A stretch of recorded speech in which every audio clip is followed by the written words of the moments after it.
আকাশবাণী আগরতলা। স্থানীয় সংবাদ পড়ছি নন্দিতা রায়। তৃতীয়বারের মতো প্রধানমন্ত্রী হিসেবে নরেন্দ্র মোদী আজ শপথ গ্রহণ করবেন। একই সঙ্গে এনডিএ নেতৃত্বাধীন মন্ত্রিসভার নতুন সদস্যরাও আজ শপথ নেবেন। আজ সন্ধে 7:15 রাষ্ট্রপতি ভবনে রাষ্ট্রপতি দ্রৌপদী মুর্মু শ্রী মোদী এবং কেন্দ্রীয় মন্ত্রিপরিষদের সদস্যদের শপথ বাক্য পাঠ করাবেন।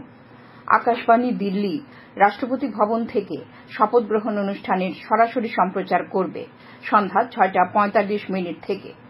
আকাশবাণীর FM গোল্ড ইন্দ্রপ্রস্থ এবং আকাশবাণীর লাইভ নিউজ 24x7 চ্যানেলে এই অনুষ্ঠান শোনা যাবে। অনুষ্ঠানটি আকাশবাণীর ইউটিউব চ্যানেল আকাশবাণী AIR এও সরাসরি সম্প্রচার করা হবে। আহমেদাবাদ, বেঙ্গালুরু, চেন্নাই, কটক, গুয়াহাটি, হায়দ্রাবাদ, ইম্ফল, কলকাতা, মুম্বাই এবং তিরুবনন্তপুরমের আকাশবাণী কেন্দ্রগুলি তাদের আঞ্চলিক ভাষায় অনুষ্ঠানের ভাষ্য সম্প্রচার করবে এবং এই ধারাভাষ্য রাজ্যগুলির সমস্ত প্রাথমিক চ্যানেল এবং স্থানীয় রেডিও স্টেশনগুলি রিলে করবে। মুখ্যমন্ত্রী অধ্যাপক ড মানিক সাহা গতকাল সামাজিক মাধ্যমে ধনপুর বিধানসভার তৈবান্দাল এলাকায় স্কুলের পরিত্যক্ত কুয়ো পরিষ্কার করতে গিয়ে শুক্রমণি মোরা সিং, শম্ভু দেববর্মা ও অশোক ত্রিপুরার মৃত্যুতে শোক ব্যক্ত করেছেন।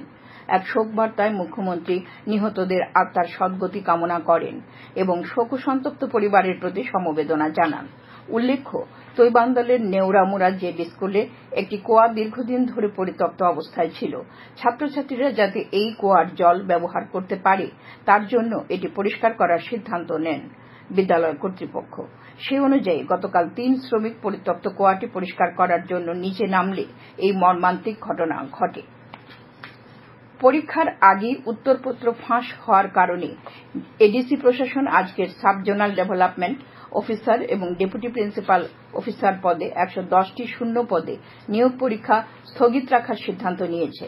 গতকাল সন্ধ্যায় আগরতলায় এক সাংবাদিক সম্মেলনে এডিসির মুখ্য কার্যনির্বাহী আধিকারিক সিকে জমাতিয়া এ খবর জানান। তিনি জানান, উত্তরপত্র কিভাবে ফাঁস হল এ নিয়ে বিভাগীয় তদন্ত হবে। মুখ্য নির্বাহী আধিকারিক আরও জানান, এই পরীক্ষা গ্রহণের দিনক্ষণ নিয়ে আগামী 10 দিনের মধ্যে সিদ্ধান্ত গ্রহণ করা হবে। উল্লেখ্য, এই 110টি শূন্য পদে পরীক্ষার্থীর সংখ্যা প্রায় 26,000।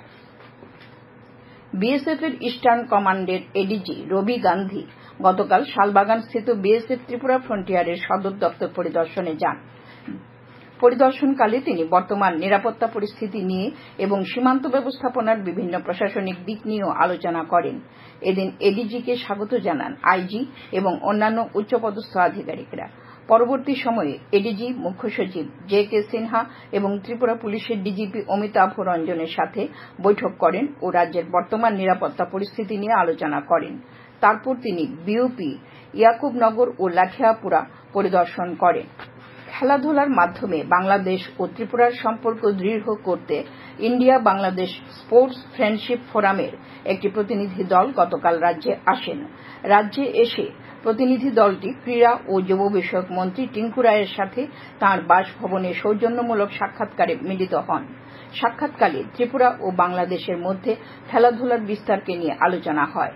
উল্লেখ্য, এই বিষয়টি ত্রিপুরা অলিম্পিক অ্যাসোসিয়েশন ও বাংলাদেশ অলিম্পিক অ্যাসোসিয়েশনের মধ্যে এই বৈঠক অনুষ্ঠিত হবে বলে জানা গেছে। আলু পেঁয়াজের মূল্যবৃদ্ধির কারণ খতিয়ে দেখতে গতকাল মহারাজগঞ্জ বাজারে অভিযান চালায় সদর মহকুমা প্রশাসনের এনফোর্সমেন্ট টিম। অভিযানে নেতৃত্বে ছিলেন খাদ্য দপ্তরের ডেপুটি ডাইরেক্টর স্বপন দেববর্মা। শ্রী দেববর্মা জানান, অভিযানকালে আলু পেঁয়াজের দোকানগুলিতে বেশ কিছু অনিয়ম ধরা পড়েছে এবং সোমবারে সদর মহকুমা শাসকের কাছে এই বিষয়ক রিপোর্ট পেশ করা হবে বলে তিনি জানান। Tripura body builders and fitness অ্যাসোসিয়েশনের উদ্যোগে গতকাল রাজধানী আগরতলায় এক এন্ট্রি ডাক র্যালি অনুষ্ঠিত হয়। সংস্থার প্রতিষ্ঠা দিবস উদযাপন উপলক্ষে সমাজ সচেতনতামূলক এই কর্মসূচি পালিত হয়। র্যালিটি আগরতলা শহরের সিটি সেন্টারের সামনে থেকে শুরু হয়ে বিভিন্ন রাজপথ অতিক্রম করে রবীন্দ্র ভবন প্রাঙ্গণে এসে শেষ হয়। খেলার খবর। ত্রিপুরা ফুটবল অ্যাসোসিয়েশন পরিচালিত ঘরোয়া 3য় ডিভিশন লীগ ফুটবলের উদ্বোধনী খেলায় সরস সংঘ খেলবে ইকফাই বিশ্ববিদ্যালয় দলের বিরুদ্ধে। আগামী 17 জুন থেকে এই আসর শুরু হবে। শনিবার সন্ধ্যায় TFA অফিসে গ্রুপ বিন্যাস চূড়ান্ত হয়। মোট 16টি দলকে নিয়ে 2টি গ্রুপে এই আসর হবে। TFA সচিব অমিত চৌধুরী এ খবর জানান। রাজধানী দিল্লি সহ দেশের বিভিন্ন রাজ্যে ফের তাপপ্রবাহের সতর্কতা জারি করল ভারতীয় আবহাওয়া দপ্তর। পাঞ্জাব, হরিয়ানা, চণ্ডীগড়, দিল্লি, উত্তরপ্রদেশ, পূর্ব মধ্যপ্রদেশ, গাঙ্গেয় পশ্চিমবঙ্গ, বিহার, ঝাড়খণ্ড ও ওড়িশার বিভিন্ন স্থানে আজ তাপপ্রবাহের সম্ভাবনা রয়েছে। আবহাওয়ার খবর। আবহাওয়া দপ্তর সূত্রে জানা গেছে, আজ আকাশ প্রধানত মেঘাচ্ছন্ন থাকবে। ভোরে সর্বনিম্ন তাপমাত্রা ছিল 26 ডিগ্রি সেলসিয়াস, দিনের সর্বোচ্চ তাপমাত্রা থাকবে 34 ডিগ্রি সেলসিয়াসের কাছাকাছি।